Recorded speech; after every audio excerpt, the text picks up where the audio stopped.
y'all guys. I may be a little bit late. Had a little bit of a mix up with my PlayStation account. Got locked out. Got some random gameplay in the background, but I'm gonna drop a couple of things that happened in the Muttcast with Rex Dickson. You know, Rex said a couple of things that made sense and a couple of things that didn't. If you don't know, all your famous formations were patched.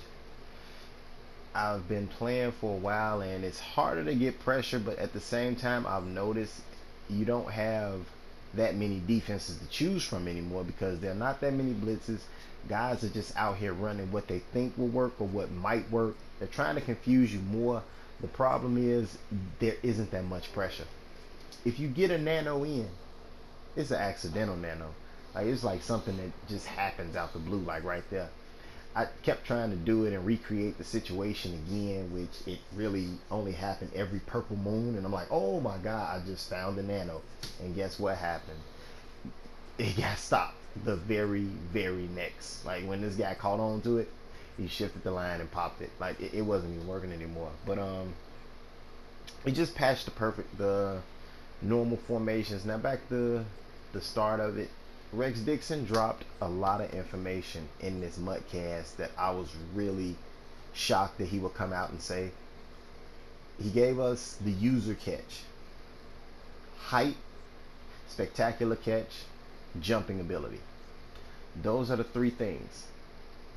Boss Megatron, or Boss Calvin Johnson if you don't know, is the aggressive catch monster. You cannot stop Boss Calvin Johnson until they bring out a Boss cornerback. If you meet anybody with the Boss Calvin Johnson, the best thing is to do is to try to tackle him, because his jump is 100 and his spec catch is maybe 99 or 97. So you're kind of outranked right there, and plus his height makes him unstoppable. Rex also dropped a little bit more knowledge down about how his favorite, mind you, his favorite route, slants and drags. And what do people have the most problems out of? Slants and drags. Like people roll across field and throw the slant, or people let a drag go over and it actually attacks a zone that's supposed to be right there. Rex actually admitted to not trying to fix the coverages, because if he fixed the coverages, actually break the game. I'm not too sure about that because they fixed the O-line, or they tried to fix the O-line. I was watching a live broadcast from Beezy and Tweezy today. They seem to get a little bit of pressure, but not major pressure. I don't see too much of like them coming out and just smacking a guy up with nanos. The nanos were somewhat toned down. Rex actually admitted to a couple of screamers still being out there. I show you a couple as in the beginning of the video. You can come from the outside still, and I want you to see a couple of things that happen. In my video, you're going to catch a couple of times. I try to point it out where Von Miller destroys the tackle. What Rex stated is that now you probably don't have to slide protect anymore. The line actually blocks like it's always going to be a short pass. They're always going to block like it's a short pass.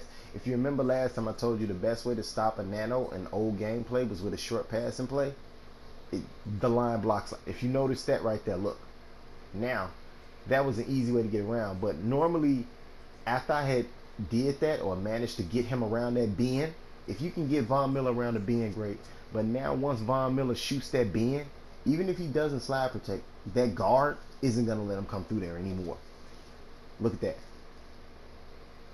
Von Miller came off, but the D tackle I had trying to loop back around came in and he got put on his back. It's just like they found a way to make the guard protect better, but I just think they put short passing, you know, the blocking scheme on every play now. I don't think they did too much to it because I've still seen a couple of guys say that they got screamers or there's a screamer coming through, but now the screamers take way more steps. All nanos take maybe 5 to 6 steps. You just can't move one guy to one position and hope you're going to get back there. Doesn't work like that anymore. Rex Dickson also admitted to the pancaking thing. Yes, because he didn't want people coming out in like nickel formations and dime formations trying to stop the run, but it still happens. The best way you can combat that is by putting a linebacker or a lineman. Okay, now I want you to watch this. Watch what they do to Von Miller. They come over and they double him. Did you notice that? But back to what I was saying, he said the best way to combat getting pushed on your back, go after players with high strength. If you always have guys getting pushed on your back, you want a lineman or a linebacker or whatever he is with high strength, a la Lawrence Taylor. That's the best one right now I could think of, a high strength linebacker, like to play in that the quarter defense that I run all the time. And that right there, if you notice, was the Mike Scrape. If you rewind it back, you'll notice how they picked it up so easy. The guys just spread out and smack it up. Even though I did Mike Scrape, they just smacked it up with no problem. Like if you notice, the guard turns from the other side, comes around and pops me.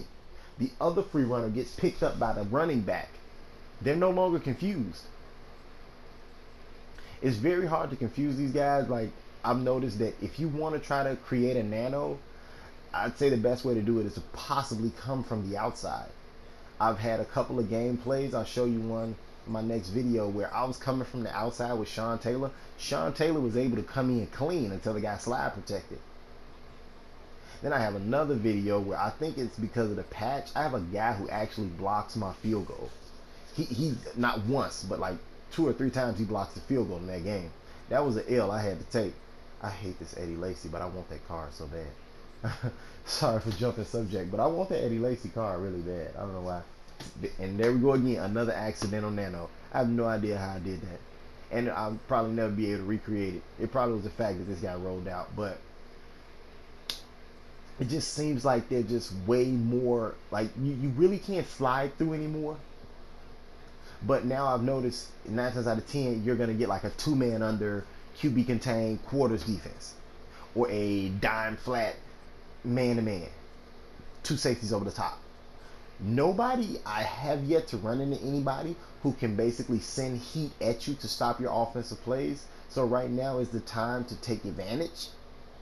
Just destroy these defenses.